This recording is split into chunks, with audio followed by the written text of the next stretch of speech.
from Pingrup crops 2,500 hectares with no sheep. Doug has been narrow windrow burning every year for 7 to 8 years. He windrows all his crops, including the pulses, except the barley. There is more chance of burning the whole paddock when burning barley windrows. Doug uses 2 headers. The first header produces a narrow windrow from a 36-foot front.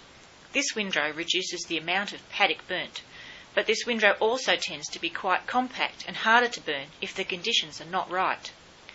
The second header has a 30-foot front which produces a wider windrow, and as this header has a smaller front, the windrow is not only wider but also slightly lighter. It tends to burn slower rather than just run across the windrow.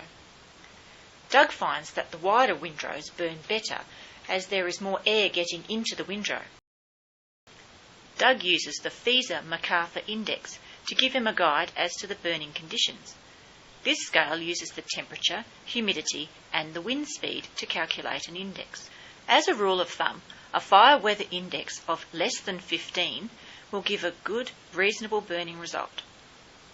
8 to 10 is good and ideal. 2 and lower will not give a good result as it is too cold and humid. At 6 p.m. on Tuesday, April the 12th, the temperature was 21 degrees and the relative humidity was 39.